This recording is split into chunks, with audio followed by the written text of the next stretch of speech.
Happy 2016! Can you believe it's the new year already? It's crazy town. I wanted to chat with you today about macros, and if you have no idea what a macro is, don't worry, I'll tell you. It's protein, fat, or carbohydrates, and oftentimes if people are tracking their calories or looking at what they're eating, they are somewhat aware of how many macros they're eating. So in a ketogenic eating style, more of a high-fat, low-carbohydrate, moderate protein approach, your macros are going to look something like protein at 15 to 25%, carbohydrates at 5 to 15%. Now 15% is a little bit on the high end, but it really depends on who's doing this eating style. And then fats around 70 to 80%. And you can also look at macros in the way of grams. Somebody might say 140 grams of fat, 60 grams of protein, and 30 grams of carbs. So it can also be looked at that way. I'm noticing a trend in the Healthful Pursuit community. I hosted a couple of Q&As in December to kind of get a feel for what people are struggling with and what they need help with and support with. And the major thing that kept coming up is, I want to try this eating style, but I have no idea how to count my macros, and this is what is stopping me from trying out a high-fat eating style. If you are that person, well, you're in luck, because my approach is that I don't really feel like you need to count macros, and we're going to talk about why in a second. And if you count macros, and like me, you're going totally crazy, you're massively overwhelmed, and you are not connecting with people during food times because you're so busy with your phone, frantically trying to calculate out everything, then this video is also for you, because you don't need to be tracking and missing out on all those awesome opportunities to connect with humans. I personally stopped tracking my macros about 9 months ago because I was going crazy. I was totally overwhelmed. I started to know what being in ketosis felt like in my body, and I felt like maybe I didn't need to track everything, and I really didn't have time to do it. It was really taking up a lot of my time. So you're thinking, okay, maybe I'm open to maybe feeling like macro counting and stuff maybe isn't for me, and it's overwhelming me and it's causing a lot of stress. What do I do instead? Well, I'm so glad you stopped by, because I have some solutions for you. Like I mentioned before, once you know what ketosis feels like, you'll know when you're in it and when you're not in it.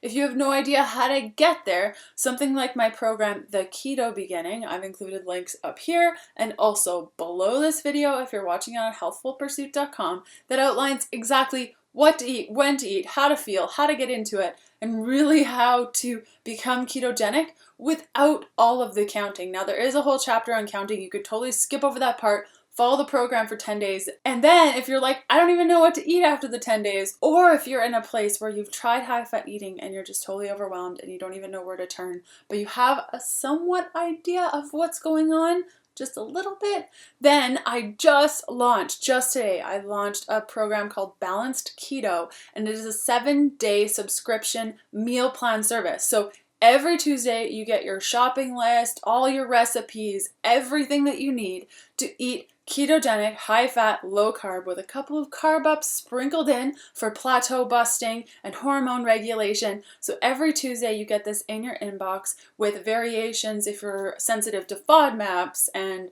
nightshades. It's all gluten-free, dairy-free. So you can use that as well to get a feeling of what it feels like in your body so that you don't have to track all of the things. The second piece is deleting your tracking app.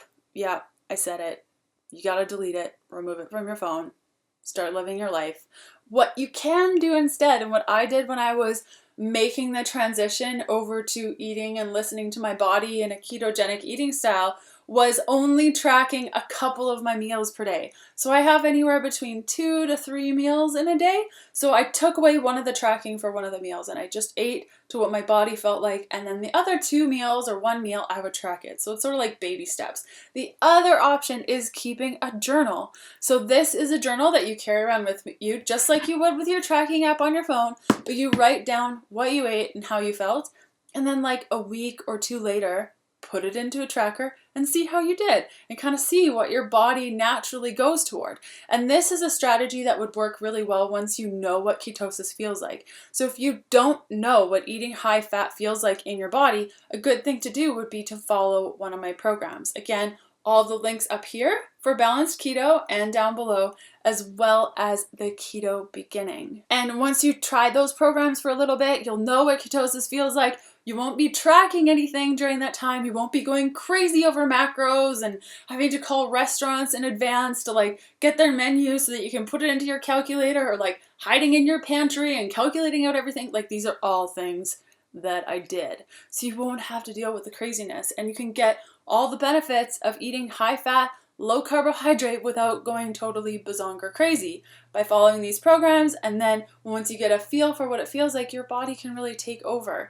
And if you're like, body takeover, I don't even get it, I also just launched a podcast with my co-host Amber Omaniak. We're on the 8th episode this coming week, talking all about women's health as it relates to ketogenic living. And myself, I've been keto for 1.5 years, and Amber tried keto and didn't like it for her body, so she eats a high carb eating style. So it's really cool in our podcast to see how different our bodies are and how we answer questions. We answer questions every week, and we have some really cool things going on, especially as it relates to listening to your body within a ketogenic eating style. So I will include a link to our most recent episode up in the corner here, and also below this video if you're watching this on healthfulpursuit.com, and you can check that out to begin that conversation and stop being so crazy around macros, because like, life is way too short. I am living proof that you can eat high fat, low carbohydrate, balance your hormones, manage your weight, and not have to go totally crazy over counting everything